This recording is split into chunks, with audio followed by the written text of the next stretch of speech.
Комрадын Долай библиотекасында geçti протоиерей Дмитрий Чакир, пастырь и просветитель Киядын презентациясы.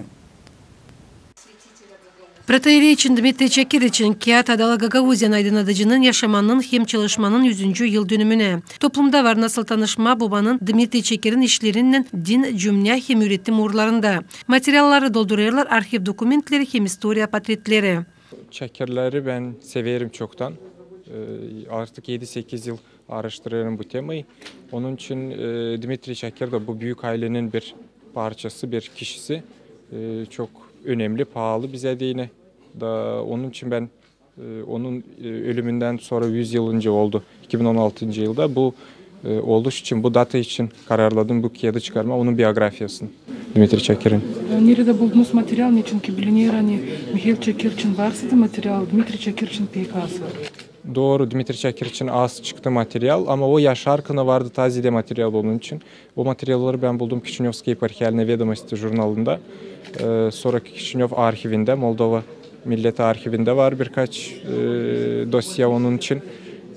Ondan başka da başka publikasyonlar, 4 publikasyon çıktı üzerine ben buldum. Bunları hepsini topladım da savaştım yazma onun yaşamasını. Kimdi o, ne soy adamdı, ne soy hizmet etti, neler üretti.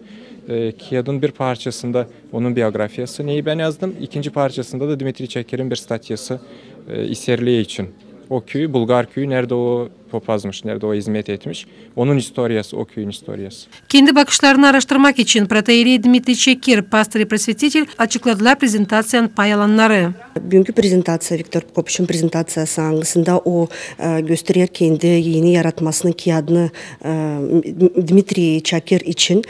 Ben sanırım hani önemli bir oğlum. Çünkü bu Kiyad'da biz görürüz nasıl yaşamış bu adam. Onun yazılarını okuyabiliriz.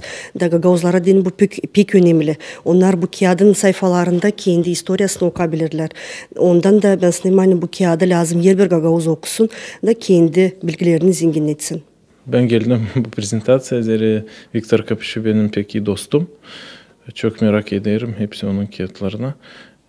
Hem ikinci nece ben buraya geldim. Hani daha çok bileyim bu adam Dmitri Çakir için. Ne kadar faydalı bu kağıtların dünyaya çıkmaları? Benim bakışım hani bu kağıtlar çok önemli. Gagauzlar bilsinler kendi historiasını. Hani onların arasında da vardı büyük insanlar.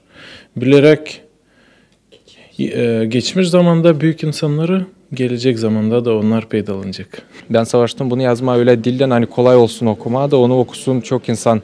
Hem studentler, hem historikler, hem başka insan da kim ister öğrenme, Çakirlerin historiasını, kim ister görme, Gagauzların historiasının içinde yazarken Çakirlerin historiası nasıl onlar yerleşmişler burayı buca. Ben savaştım gösterme, Gagauzlar da nasıl geçmiş buraya, nereden gelmişler, hangi yılda kaç kişi gelmiş bucak köylerine. Protoierey Dmitri Çakir, pastır ve prosvetитель toplumun tirajı kurar 500 egzemplar. Sıfırlama dini Kiyad'ı yardımcı oldu Kültür Üretim Cümle Kurumu Aydınlık. Polina Barbova, Grigoriy Stavilov, Irina Rezunez, GRT Haberler.